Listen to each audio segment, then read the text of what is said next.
네, 8단원 일상생활과 법 빠른 속도로 들어가겠습니다. 이번 시간에 좀 다룰 내용이 많아서요.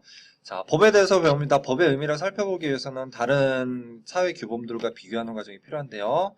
요거는 그냥 이렇게 보도록 하겠습니다. 자, 제 얼굴 옮겨놓고 내용을 연결해 봅시다. 강제적인 규범 뭘까요? 법이죠, 법. 바람직한 도리 뭘까요? 도덕이죠. 그쵸? 그다음 교리나 계율 뭘까요? 종교죠, 종교. 오랫동안 반복되어 온 행동 양식, 관습이죠. 자, 이렇게 네 가지 사회규범들을 서로 비교해봤습니다. 여기에서 이제 법과 도덕을 좀 더 깊이 비교를 해보는 내용이 나오는데요. 간단히만 보고 넘어갈게요. 자, 법과 도덕의 차이 해서요. 법은요, 행위의 결과에 주목해요. 근데 도덕은 결과보다는 동기에 주목해요. 그래서 결과가 좋지 않더라도 선한 동기에서 한 행동이면 도덕적으로 인정받을 수 있어요. 근데 법을 위반했을 경우에는 국가에서 처벌을 받죠. 그렇죠? 하지만 도덕을 위반했을 경우에는 처벌받기보다는 도덕적으로 비난을 받고 또 스스로는 양심의 가책을 느끼겠죠. 그렇죠? 근데 법과 도덕이 겹치는 경우도 있을 수 있어요. 그래서 이렇게 이게 법이고 이게 도덕이다 그러면 법과 도덕이 겹치는 경우. 예를 들어서 사람을 때리면 안 된다라는 거는 법에도 명시되어 있고 도덕적으로도 너무 당연한 행동이에요. 그래서 사람을 때렸을 경우에는 국가에 의해서 처벌도 받고 또 사람들에 의한 도덕적 비난과 양심의 가책도 느낄 수 있겠죠. 그렇죠? 도덕이 아닌 법도 있을까요? 도덕이 아닌 법의 영역. 예를 들어서 빨간 신호에 횡단보도를 건너갔다. 법을 위반한 거죠. 경찰에 의해서 나는 과태료를 받게 돼요. 하지만 빨간불에 신호등 횡단보도 건넜다고 해서 도덕적인 비난을 받지는 않겠죠. 그렇죠? 이렇게 도덕은 아니지만 법의 영역이 또 있을 수 있다는 거. 다음 내용으로 빠르게 넘어갈게요. 자, 법을 어떻게 분류하느냐에 대한 내용입니다. 그래서 이 부분 제가 설명드릴게요. 법은요, 크게 공법과 사법으로 나뉘는데요. 먼저 개인과 개인 사이를 다루는 법을 사법이라고 해요. 사법. 사사로울 사자, 개인 사자 써서 사법이라고 표현해요. 그래서 뭐 예를 들면 이런 거죠. 뭐 내가 친구에게 돈을 빌려줬어. 근데 그 돈을 빨리 친구가 갚지 않아. 이걸 어떻게 해결하지? 이런 내용들은 민법에 명시가 되어 있어요. 개인과 개인 사이의 관계를 다룬 법은 사법이다. 그런데 개인과 또 국가가 밀접하게 관계를 맺으면서 살아가고 있죠. 저는 국가에 세금을 내고 대신 국가는 저에게 복지 정책을 제공해주고 있죠. 그러한 것들을 규율해 놓은 법을 공법이라고 해요. 공법. 공공의 이익에 관련된 법이다. 그래서 공법이라고 합니다. 그래서 법은요, 크게 공법과 사법으로 나뉘어요. 그런데요, 이 사법에 제대로 개인의 권리가 보장되지 않는 부작용을 막기 위해서 현대사회에 들어와서 국가가 사법의 영역에 개입하는 일들이 발생하게 되어 그러한 법들을 사회법이라고 해요. 사회법. 예를 들면 이런 거죠. 노동자도 개인이고 사장님도 개인이죠. 근데 사장님이 노동자보다 힘이 세다 보니까 근로계약을 체결할 때 이렇게 체결하는 거예요. 뭐 너 시급 1,000원 줄게. 그 다음에 하루에 뭐 24시간 노동해라. 그리고 내가 시키는 일은 다 해라. 뭐 이런 식의 근로계약이 있을 수 있잖아요. 그게 이제 과거에는 개인 대 개인의 계약이기 때문에 국가가 개입하면 안 된다라고 생각했지만 그렇게 하다 보니까 노동자가 사장님으로부터 계속 뭐 핍박을 받고 계속 가난한 상태에 머무르게 되는 거예요. 그러면 사회적으로 굉장히 불안해지겠죠? 그래서 국가가 이런 노동자와 사장님 사이의 계약에 개입을 하는 거죠. 그래서 최저임금은 얼마 이상 줘라. 하루에 몇 시간 이상 노동시키지 마라. 그 다음에 처음에 명시되어 있는 사회적으로 비난받지 않을 그 노동만 시켜라. 이런 식으로 국가가 개입하고 만약에 그러한 국가의 지시를 따르지 않는 사장님은 처벌을 하는 거예요. 그렇죠? 그러한 것들을 명시해 놓은 법들을 사회법이라고 해요. 사회법. 공법, 사법, 사회법 분류 어떻게 하는지 제가 설명드렸습니다. 다음 내용으로 넘어갈게요. 다음 내용은 재판입니다. 재판은 여러 가지 재판들 지금 제시되어 있지만 대표적으로 민사재판과 형사재판이 있어요. 자, 여기 쓸게요. 민사재판과 형사재판이 있는데요. 민사재판은 개인 대 개인이 맞짱 뜨는 재판이 민사재판이에요. 그러니까 아까 설명했던 개인과 개인 사이를 규라는 법이 뭐가 있었죠? 사법이 있었죠. 사법. 민법이나 상법과 같은 사법들. 그러한 사법에 의해서 재판이 벌어지면 민사재판이라고 할 수 있겠죠. 그렇죠? 그래서 이때 그 재판을 청구한 개인을 원고라고 하고요. 그 원고에 의해서 재판을 당하는 개인을 피고라고 해요. 피고. 그렇죠? 그래서 민사재판의 원고와 피고는 모두 개인이겠죠. 개인. 그리고 그 개인들이 고용한 변호사들이 서로 다투게 되겠죠. 그렇죠? 반면에 형사재판은요. 개인과 제가 아까 얘기했던 국가. 자, 제가 좀 더 넓게 설명을 하도록 할게요. 자, 국가가 어떤 개인을 처벌해 주세요 라고 하는 거예요. 그러니까 어떤 개인이 죄를 저질러야 돼. 죄를 저질렀을 때 이 국가가 개인을 처벌해 주세요 라고 청구하는 재판을 형사재판이라고 해요. 형사재판. 이해가죠? 이때 그러면 재판을 청구한 사람은 국가죠. 국가가 원고가 되는 거고요. 그 다음에 죄를 저지른 개인이 피고가 되는 거예요.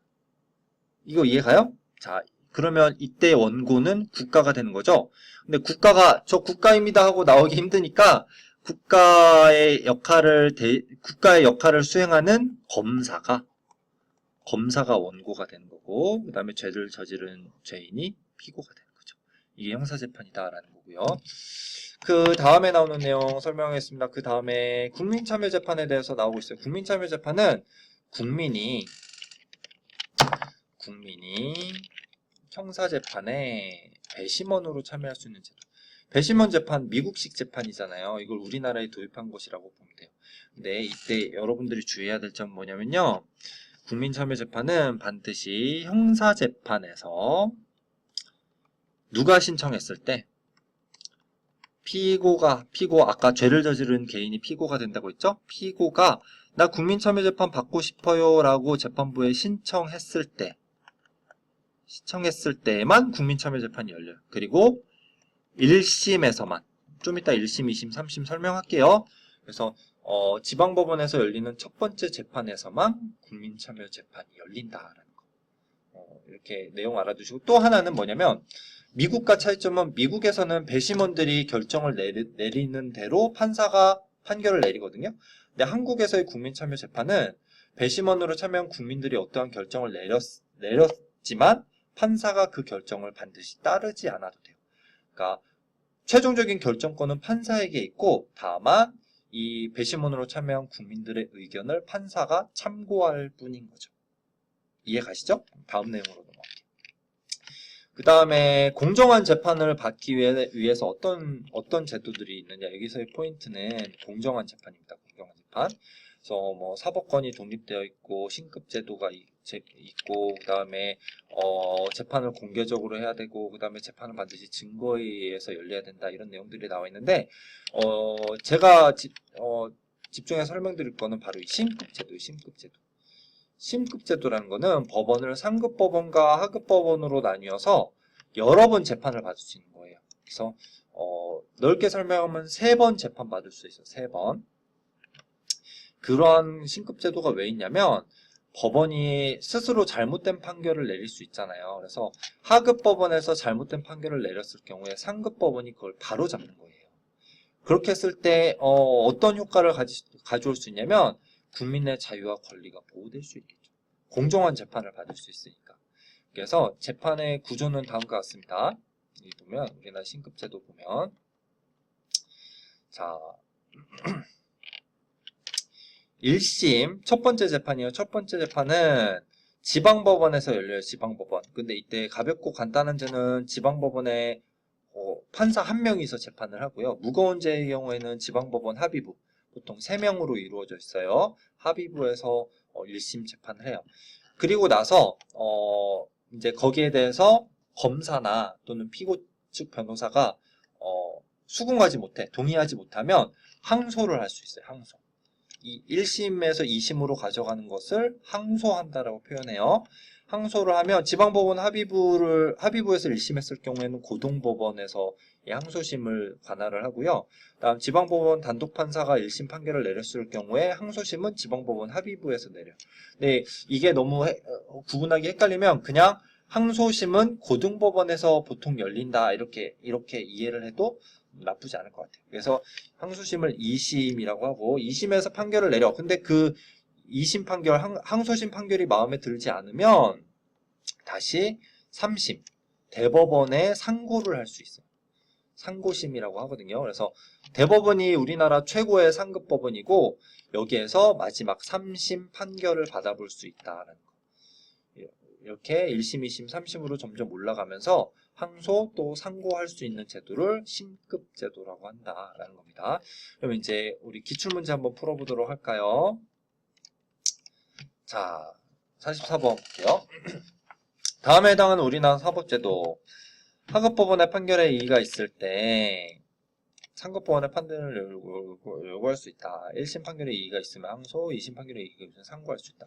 뭐냐면 우리나라의 신급제도, 우리나라 사법 신급제도에 대해서 설명하고 있는 거죠. 그럼 보기에서 맞는 설명 골라볼게요. 기본적으로 3심제로 운영된다. 맞죠? 맞죠? 도입의 근본 목적은 신속한 재판이다? 신속한 게 목적이라면 그냥 한 번 하고 끝내겠죠. 재판이 오래 걸리더라도 국민의 권리와 인권을 보장해주기 위해서 오래 걸리더라도 3번밖에 하자라는 거니까 니은은 잘못된 설명이 되겠죠. 그 다음에 디귿 잘못된 판결로 인한 문제를 최소화하고자 한다. 맞는 설명이고요. 그 다음에 2심은 고등법원 여기까지 맞죠. 근데 3심은 어디서 담당해요?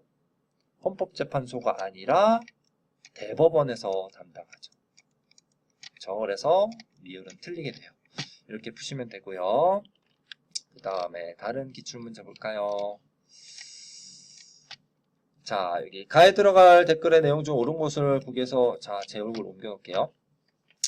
땡땡 회사가 저희 집 옆 공터에 빌딩을 짓고 있어요. 그런데 저희 집 벽에 금이 생겼어요. 억울하죠? 억울하죠? 빌딩 짓는 것 때문에 우리 집이 지금 파손이 된 거잖아요. 그래서 항의했어요. 항의했는데 회사가 배째하고 있네요. 나 아무 잘못 없어? 어떡할 거야? 이러고 있어요. 그러면 나는 어떻게 하면 돼요? 재판을 걸면 되죠. 그렇죠? 그래서 손해배상을 받기 위해서 땡땡 회사를 상대로 소송을 준비하고 있어요. 자, 그러면 이 회사는 국가예요, 개인이에요? 개인이죠, 개인. 그렇죠? 그러면 개인과 나, 개인 대 개인을 개인 대 개인이 지금 맞짱 뜨는 재판이에요. 그러면 무슨 재판이에요? 민사재판이죠, 민사재판. 민사재판, 이때 재판 거는 거 누구예요? 저죠. 그러면 나가 원고가 되는 거고 땡땡 회사가 피고가 되는 거겠죠. 이해가죠? 그러면 보기 볼게요. 기억. 민사소송을 준비하시는군요. 맞죠? 민사소송 맞죠? 그렇죠? 그 다음에 니은. 국민참여재판을 신청할 수 있어요. 국민참여재판은 어디에서만 가능하다고? 형사재판에서만 가능하다고요. 그 다음에 디귿. 당신이 원고이고 땡땡 회사 측이 피고가 되겠네요. 디귿 맞죠? 그렇죠? 그래서 기억 디귿이 답이 되고요. 리을에 검사가 손해배상을 받도록 도와줄 거예요 라고 이야기하고 있는데 검사는 무슨 재판에 나오는 인물이에요? 형사재판에 등장하는 인물이죠. 그렇죠? 그래서 답은 기억 디귿 골라내시면 되겠습니다. 네, 이렇게 해서 이번 단원 마치도록 하겠습니다. 수고하셨습니다.